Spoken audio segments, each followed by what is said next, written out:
In the dark shadows, in the white cold, fearlessly we search for knowledge new and old.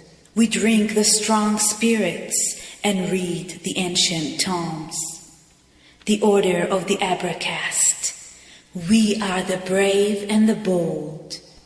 The debate over freedom and determinism has important implications for our beliefs about responsibility for action. Suppose universal determinism is true. What this means is that everything we do is traceable to causes ultimately beyond our control, and hence that moral condemnation and approval have no justified application. Would it follow that it is irrational to blame people for antisocial behavior as it would be to blame them for the color of their eyes? Over the years, many different conflicting answers have been given to these questions, and it is probably fair to say that among contemporary philosophers, opinions are still strongly divided. But in the following extract from a highly influential essay from a prominent Oxford philosopher, P.F. Strawson, a fresh light is thrown on this issue. This is from Western Philosophy and Anthology, edited by John Cottingham. The Abracast, occult, history, conspiracy, and violence.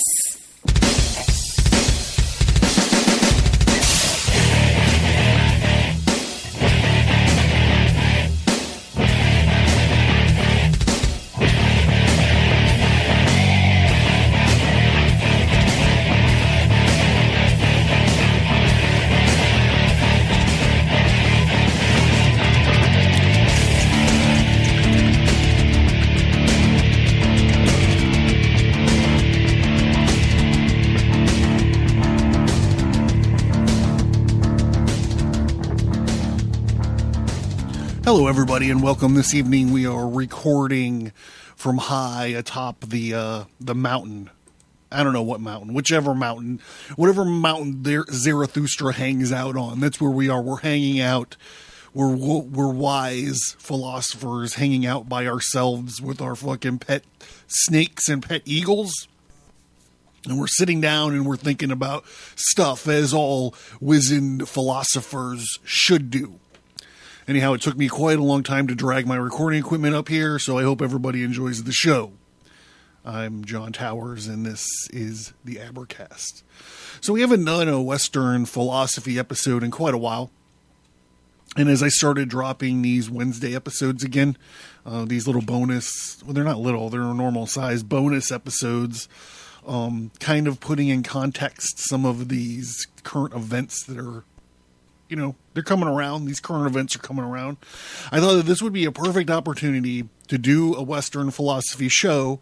And what's even better, do it on freedom and determinism. This is very interesting. Those of you guys who follow the show know I do not fancy myself a philosopher. I don't think I'm deep enough to do that. So whenever I crack these books open and get into them, I am quite often learning or reading these things the first time by myself, but I think that this one is going to be pretty interesting. It's from an essay called Freedom and Resentment by Peter Strawson. Speaking of these Wednesday episodes, this Wednesday's episode is going to be a doozy.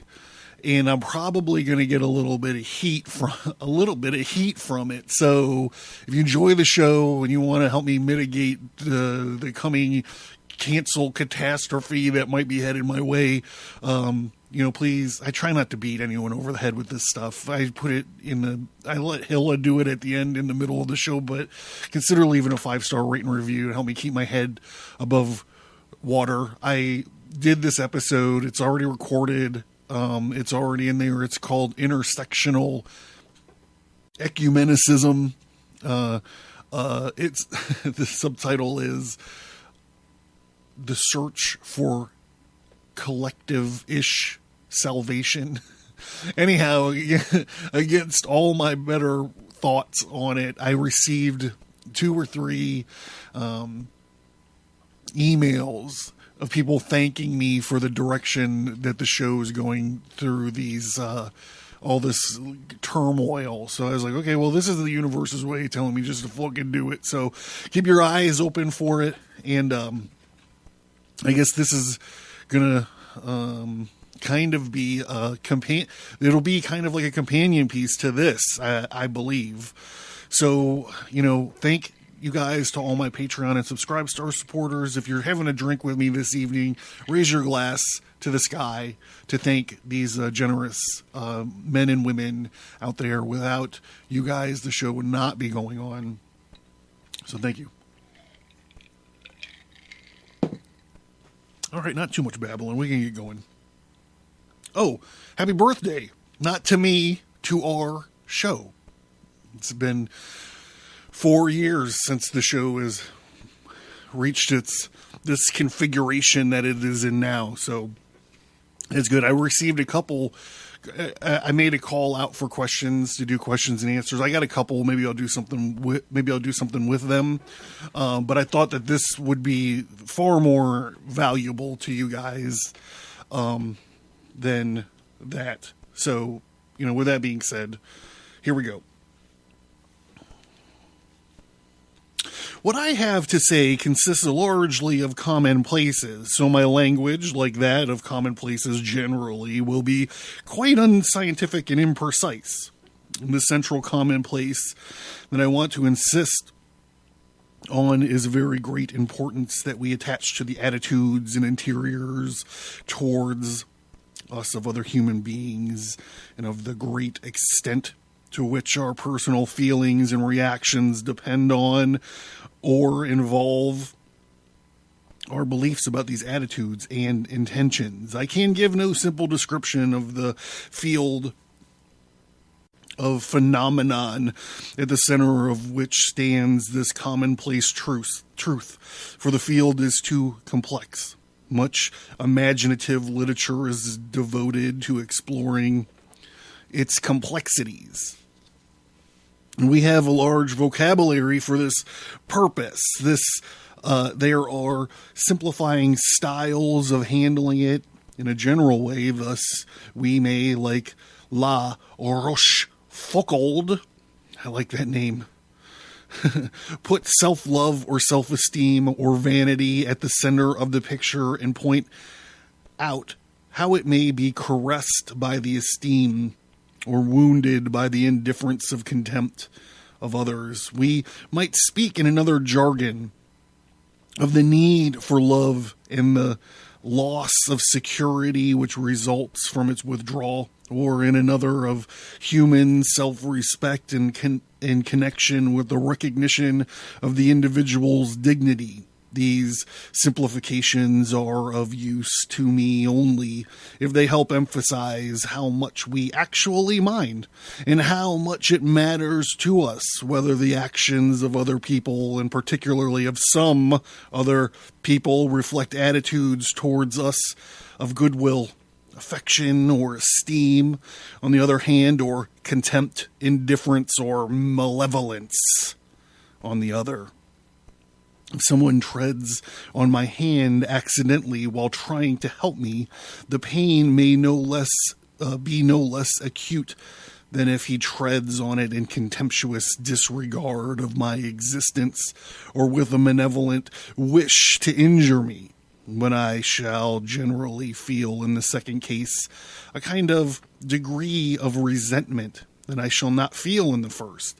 If someone's actions help me to some benefit I desire, then I am benefited in any case.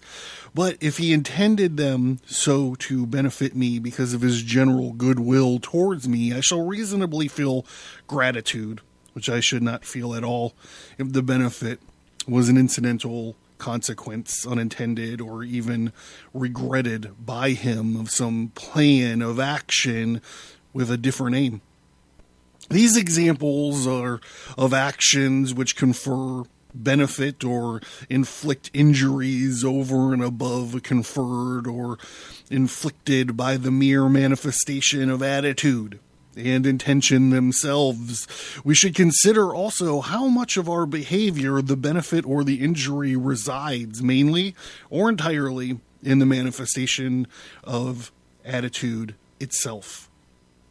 So with good manners and much of what we call kindnesses, on the other hand, with a deliberate rudeness, studied indifference, or insult on the other. Besides resentment and gratitude, I mentioned just now forgiveness. This is a rather unfashionable subject in the moral philosophy at present. But to be forgiven is something we sometimes ask, and forgiving is something we sometimes say we do. To ask to be forgiven is in part to acknowledge that the attitude displayed in our action was such as might properly be resented, and in part to repudiate that attitude for the future, or at least to the immediate future. And to forgive is to accept the repudiation and to forswear the resentment. We should think of the many different kinds of relationships which we can have with other people as sharers of the common interest, as members of the same family, as colleagues, as friends, as lovers, as chance parties to an enormous range of transactions and encounters. Then we should think in each of these connections in turn, and in others of this kind of importance we attach to the attitudes and the intentions towards us of those who stand in the relationships to us, and of the kinds of reactive attitudes and feelings to which we ourselves are prone. In general, we demand some degree of goodwill or regard on the part of those who stand in these relationships to us, though the forms we require it to take vary widely in different connections. The range and intensity of our reactive attitudes towards goodwill, its absence or its opposite, vary no less wildly. I have mentioned specifically resentment and gratitude, and they are usefully opposed pair. But of course, there is a whole continuum of reactive attitude and feeling stretching on both sides of these, the most comfortable area in between them.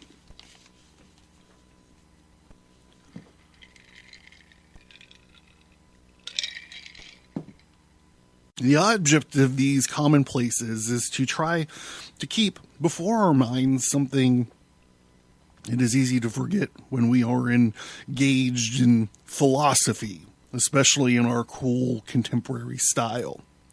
What it is actually like to be involved in ordinary interpersonal relationships, ranging from the most intimate to the most casual. It has one thing to ask about the general cause of the reactive attitudes I have alluded to. It is another to ask about the variations to which they are subject, the particular conditions in which they do or do not seem natural or reasonable or appropriate. And it is a third thing to ask what it would be like, what it is like not to suffer them.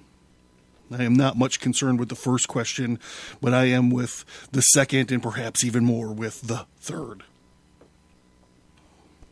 Let us consider then occasions for resentment, situations on which one person is offended or injured by the action of another, and in which, in the absence of special considerations, the offended person might naturally or normally be expected to feel resentment. Then let us consider what sorts of special considerations might be expected to modify or mollify the attitudes or removing it altogether. If needs no saying now how multifarious these conditions are, but for my purpose, I think that they can be roughly divided into two kinds.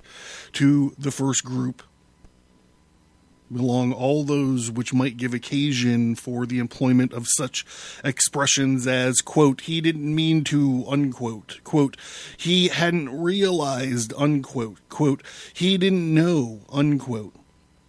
and also all those which might give occasion for the use of the phrase, he couldn't help it. When this is supported by such phrases as, he was pushed, he had to do it, it was the only way, he left him no alternative, etc. Obviously, these various pleas and kinds of situations in which they would be appropriate differ from each other in striking and important ways. But for my present purpose, they have something still more important in common. None of them invites us to suspend towards the agent, either at the time of his actions or in general, our ordinary reactive attitudes.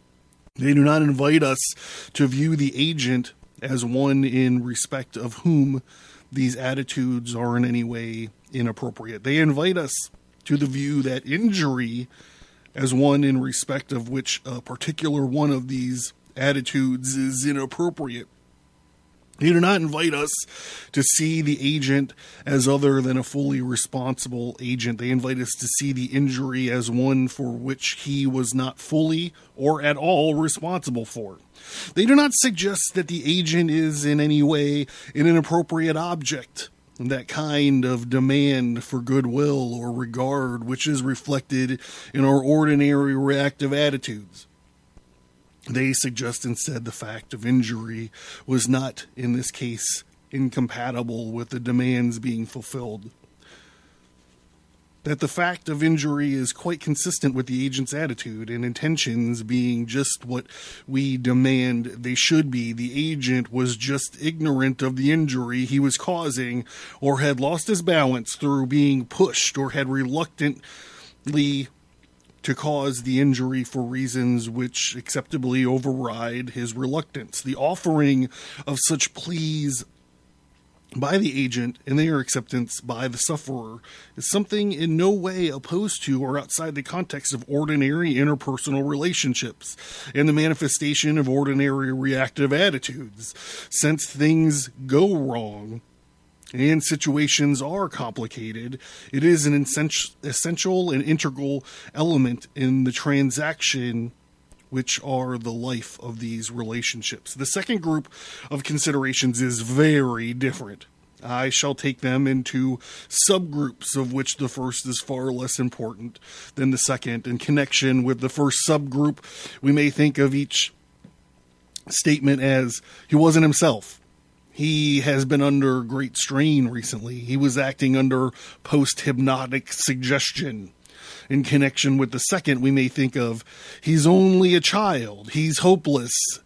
He's schizophrenic. His mind has been systematically perverted and purely compulsive behavior on his part. The one that we hear nowadays a lot is he's got mental problems, right? That would fit under this heading, I would believe. Just like in the last section we were talking about where he was pushed, he had to do it, he was only following orders, that would get jammed in there. I would do that.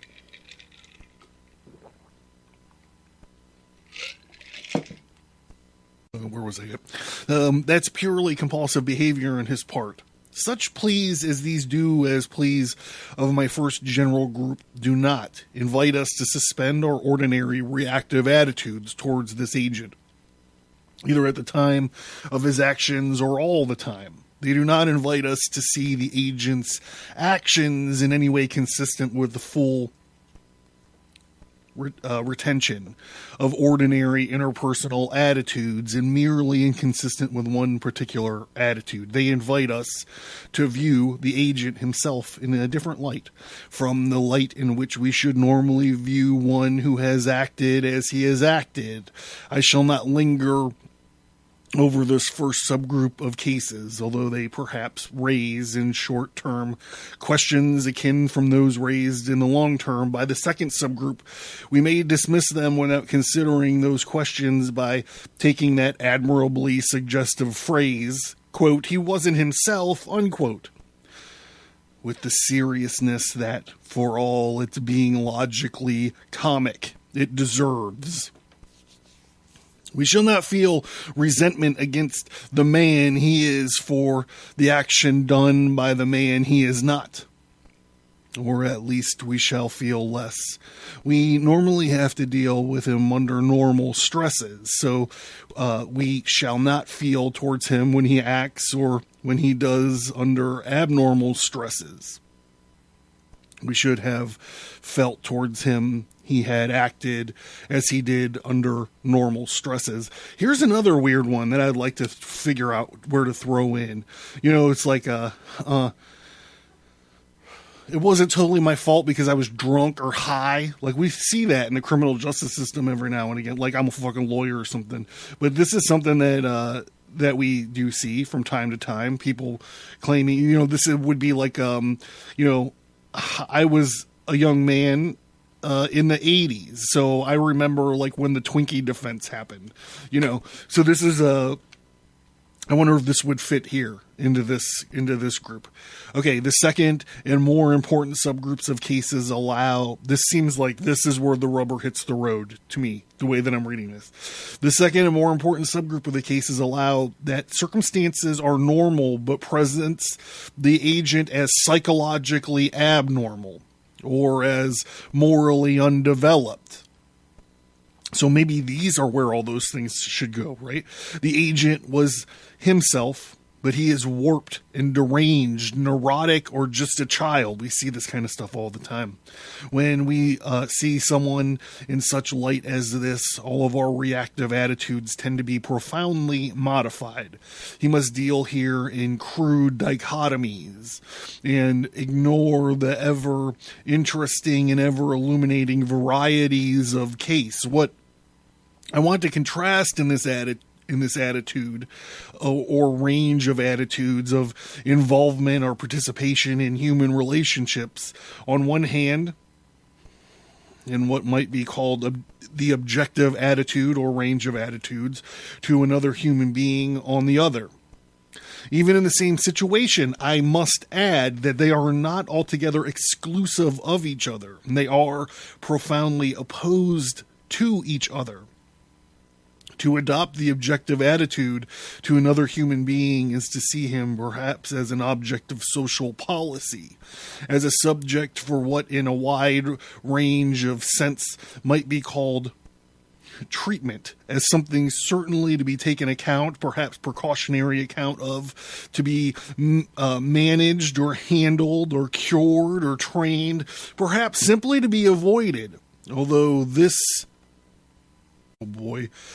gerundive, I don't even know what the fuck that is to peculiar case of objectivity of attitude. The objective attitude may be emotionally toned in many ways, but not in all ways. It may include repulsion or fear. It may include pity or even love, although not all kinds of love. But it cannot include the range of reactive feelings and attitudes which belong to involvement or participation with others in interpersonal human relationships. It cannot include resentment, gratitude, forgiveness, anger, or the sort of love in which two adults can sometimes be said to feel reciprocally for each other. If your attitude towards someone is wholly objective, then though you may fight him, you cannot quarrel with him, and though you may talk to him, even negotiate with him, you cannot reason with him. You can at most pretend to quarrel or to reason with him. Seeing someone then as warped or deranged or compulsive in behavior, peculiarly unfortunate in his formative circumstances, seeing someone who tends, at least to some extent, to set him apart from normal participant reactive attitudes on the part of one who sees him, tends to promote, at least in the civilized objective attitudes. But there is something curious to add to this. The objective attitude is not only something we naturally tend to fall into in cases like these, where the participant attitudes are partially or wholly inhabited by abnormalities or by immaturity. It is also something in which is available as a resource in other cases too. We look with an objective eye on the compulsive behavior of the neurotic or the tiresome behavior of the very young child, thinking in terms of treatment or training. We can sometimes look with something like the same eye on behavior and the normal on the mature. We have this resource and can sometimes use it as a refugee, say, from the strains of involvement or an aid to policy or simply out of an intellectual curiosity. Being human, we cannot, in the normal case, do this for very long or altogether. If it strains involvement, say, continuing to be great, then we have to do something else, like severing a relationship. But what is above all interesting is the tension there is between us, the participant attitude, and the objective attitude. One is tempted to say, between our humanity and our intelligence. But to say this would be to distort both notions.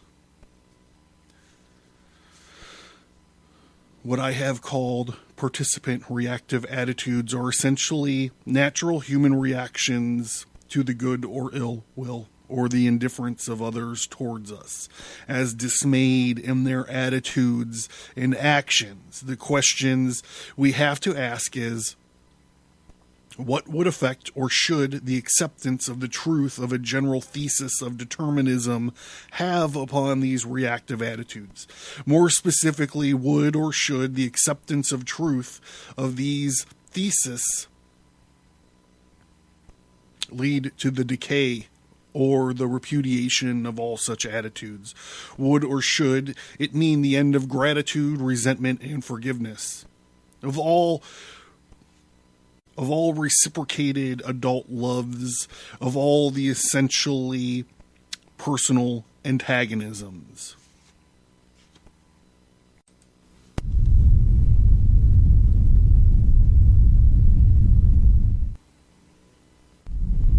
Learn more at abracast.com. Get bonus content by signing up for the mailing list. Get all that, plus many exclusive episodes by supporting the show at patreon.com or subscribestar.com.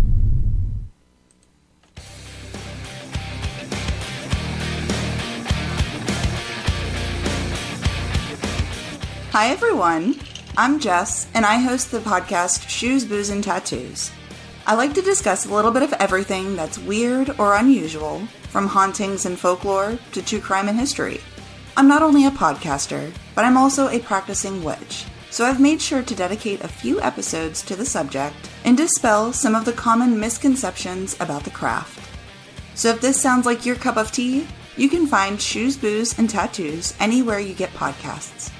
And remember that booze is spelled B-O-O-S. I hope to see you all soon. Bye!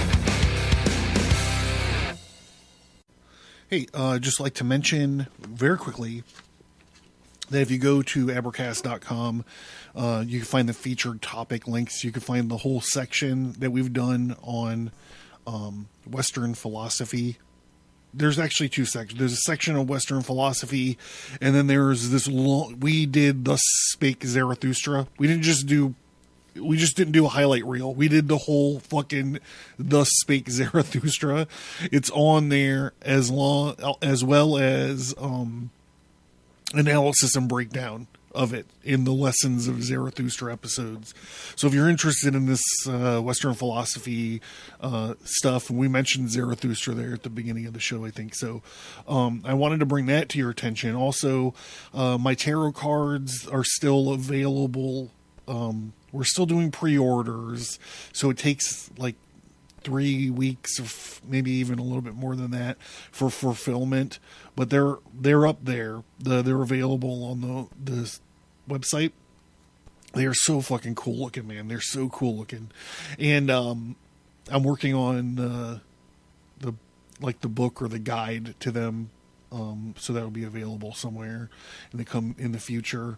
And check out, while you're at Abercast.com, check out the T-shirt and other stuff store, because we got some tarot card T-shirts out on the store now too.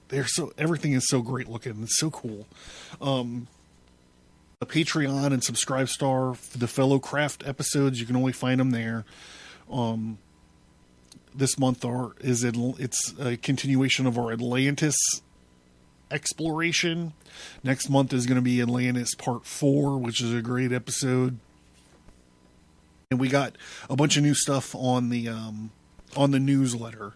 So you want to sign into the newsletter. We got a bunch of new stuff coming up on there. Good stuff. Great stuff. Terrific stuff. The best stuff. Also currently on Patreon and Subscribe Star. Last month we did was it this month? Or was it Jesus. I did a Water of the Art operation. So I got together. It's like holy water, but for wizard. We did wizard water.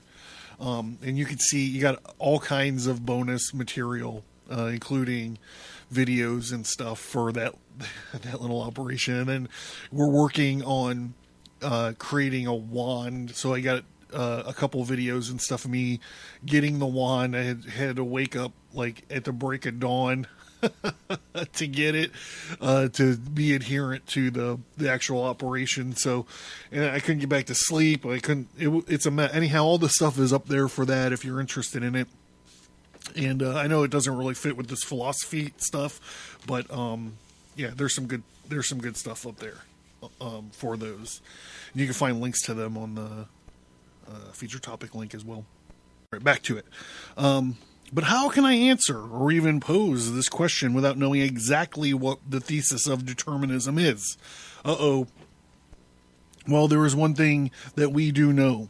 If there is a coherent thesis of determinism, then there must be the sense of the determined. Such that as if this thesis were true, then all behavior, whatever, is determined in that sense. Remembering this, one can consider at least what possibilities lie formally open, and then perhaps we shall see that the question can be answered without knowing exactly what the thesis of determinism is. We can consider what possibilities lie open because we have already before us an account of the ways which particular reactive attitudes or reactive attitudes in general may be, and sometimes we judge should be inhibited. Thus, I considered earlier a group of considerations which tend to inhibit, and we judge and should inhibit. Resentment, in particular, cases of an agent causing an injury without inhibiting reactive attitudes in general towards the agent. Obviously, this group of considerations cannot strictly bear upon our question, for that question concerns reactive attitudes in general. But resentment has a particular interest, so it is worth adding that it has never been claimed as consequence of the truth of determinism. And one or another of these considerations was operative in every case of every injury being caused by an agent. That would follow from the truth of determinism that anyone who caused an injury either was quite simply ignorant of causing it or had acceptably overriding reasons for acquiescing reluctantly in causing it, or etc. The prevalence of this happy state of affairs would not be a consequence of the reign of universal determinism, but of the reign of universal goodwill. We cannot then find here the possibility of an affirmative answer to our question, even for the particular case of resentment. All right, so let me just ask you guys real quick. What do you think about this determinism versus freedom. I think that I'm on the side of freedom because that is, to me, the side of personal responsibility. So I've mentioned over and over again, as we're talking and exploring about magic and the occult and all this other kind of stuff, that I've actually, do what that will is the whole of the law. But then you listen to, or you read Master Therion, and he's saying do what that will doesn't mean do whatever you want. There is an underpinning of radical responsibility in magic, I think. So I think that freedom is the part of that. I think it's the part of that, and I think to agree with determinism is kind of taking your hand off the wheel of, your life, or this whatever this hypothetical situation we're talking about is. What do you think about that? And I know I couched this at the very beginning as kind of like what's going on in the current events right now and whatever, but maybe it doesn't even need to be that, right? Maybe it just needs to be like, why am I eating McDonald's for the third day in a row? Is this something that's genetically, genetically imprinted upon me? And when I accidentally see myself in the mirror, I'm like, oh, well, it might be. I don't know the answer. I don't know the answer to that. But I do know that I don't have to eat McDonald's 3 days in a row. I could, I could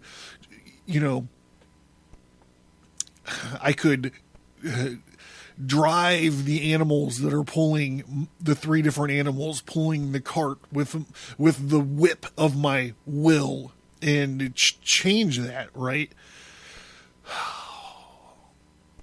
Yeah, let's hear what the rest of this shakes out as. I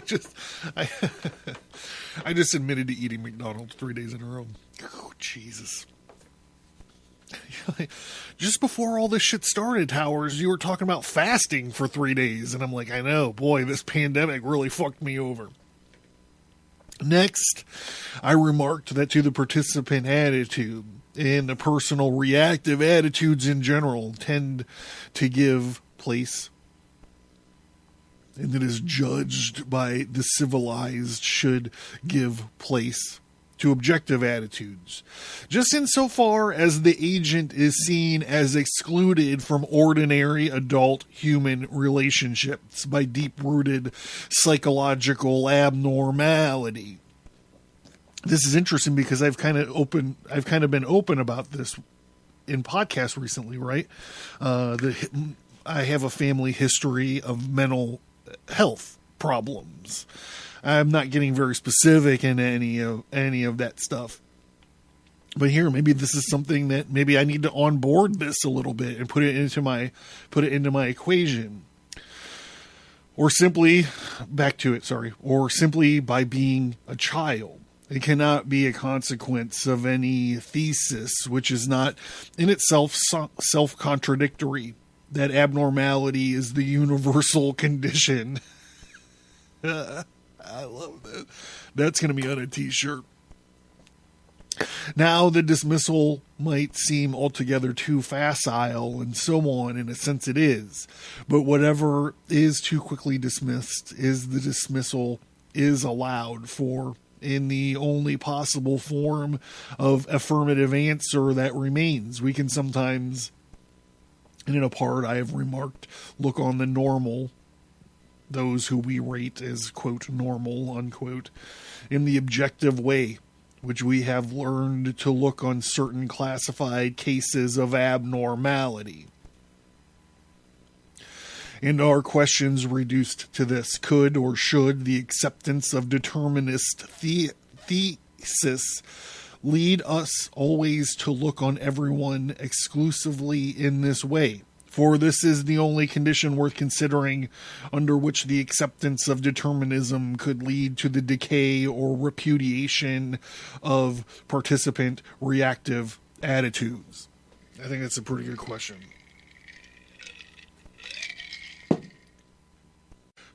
I made that one strong. Ugh. I gotta stick to the formula. My formula for my weapon of mass destruction. Back to the book. It does not seem to be self-contradictory to suppose that this might happen. So I suppose we must say that it is not absolutely inconceivable that it should happen, but I am strongly inclined to think that it is. For us, we are practically inconceivable. The human commitment to participation in ordinary interpersonal relationships is, I think, too thoroughgoing and deeply rooted for us to take seriously the thought that a general theoretical conviction might so change our world that in it we are no longer any such things as interpersonal relationships as we normally understand them. And being involved in interpersonal relationships, we are normally, as we normally understand them, precisely as being exposed to the range of reactive attitudes and feelings that is in question. This, then, is part of the reply to our question. The sustained objectivity of interpersonal attitudes and the human isolation which that would entail does not seem to be something of which human beings would be capable, even if some general truth were a theoretical ground for it. But it is not all. There is a further point implicit in the foregoing which must be made explicit. Exceptionally, I have said. We can have direct dealings with human beings without any degree of personal involvement, treating them simply as creatures to be handled in our own interest or on our side, or society's, or even theirs. In an extreme case of the mentally deranged, it is easy to see the connection between the possibility of a wholly objective attitude and the impossibility of what we understand by ordinary interpersonal relationships. Given the latter impossibility, no other civilized attitude is available than that of viewing the deranged person simply as something to be understood and controlled in the most desirable fashion. To view him as outside the reach of personal relationships is already, for the civilized, to view him this way. For reasons of policy or self-protection, we may have occasion, perhaps temporarily, to adopt a fundamentally similar attitude to the normal human being, to concentrate, that is, on understanding how he works with a view to determining our policy accordingly,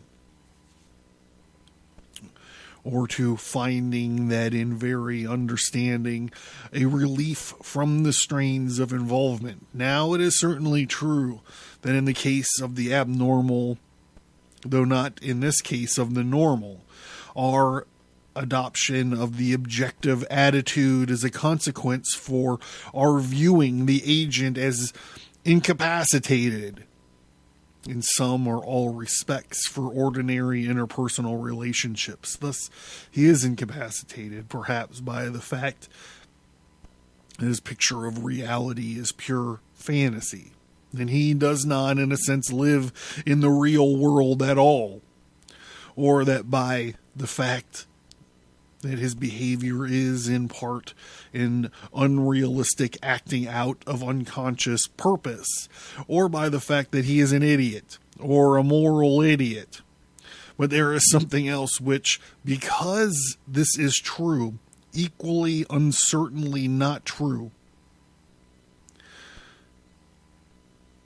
And that is that there is a sense of determined, such that if determinism is true, all behavior is determined in this sense, and determinism might be true, i.e., it is not inconsistent with the facts as we know them, to suppose that all behavior might be determined in this sense, and Our adoption of the objective attitude towards the abnormal is the result of a prior embracing of the belief that behavior or the relevant stretch of behaviors of the human being in question is determined in this sense. Neither in the case of the normal nor is the case of the abnormal. It is true that when we adopt an objective attitude, we do so because we hold such a belief. So my answer has two parts. The first is that we cannot, as we are seriously envisage ourselves adopting a thoroughgoing objectivity of attitude to others, as well as the theoretical conviction of the truth of determinism. And the second is that when we do, in fact, adopt such an attitude in a particular case, our doing so is not the consequence of theoretical conviction, which might be expressed as determinism in this case, but it is a consequence of our abandoning, for different reasons in different cases, the ordinary impersonal attitudes. It might be said that all this leaves the real question unanswered, and that we cannot hope to answer it without knowing exactly what the thesis of determinism is. For the real question is not a question about what we actually do or why we do it. It is not even a question about what we would do, in fact, do if a certain theoretical conviction gained general acceptance. It is a question about what would be rational to do if determinism were true. A different question about the rational justification of ordinary impersonal attitudes in general. To this I shall reply first that such a question could seem really only to one that had utterly failed to grasp the purport of the preceding answer. The fact of our natural human commitment to the ordinary interpersonal attitudes. The commitment is part of the general framework of human life. It is something that can come up for review, as particular cases can come up for review within this general framework. I shall reply second that if we could imagine what we cannot have, a choice in this matter, then we could choose rationally only in the light of assessment, the gains and losses of human life, its enrichment, impoverishment, and the truth of falsity of a general thesis of determinism would not bear on the rationality of this choice. So there you have it. That was an excerpt of Freedom and Resentment from Peter Strawson. I would like it if it ended by saying one way or the other. Okay, so tarot cards, feature topic link, Patreon, Subscribe Star. Check them all out. Tune in Wednesday if you want to help me mitigate some catastrophe, some cancel catastrophe that might be headed my way. Hit up whatever podcasting app that you got going on and do some 5-star business. If you if you don't like the show, just don't say anything. Just go find another fucking show to listen to. It's free. I fucking pay for you to listen to this shit. Don't get me started. You are the ones who will eat shit. Hey, I'm John. This is the Abercast. This is 4-year anniversaries, bro. Thank you guys for hanging in. If you like it, if you left the show, come on back. Come on back. Over and out. If you haven't left the show, thank you. And if you're new to the show, welcome aboard, bros. We'll get back to some wizards and blowjobs pretty soon. I'm sure of it. Thank you to Patreon and Subscribe Star supporters. Thank you to everyone listening to the show. And here's to you. Thank you for listening to this episode. Send an email or visit us on social media to let us know what you think about this topic. And please remember to leave a 5-star rate and review. Hey, did you learn something? Did you laugh?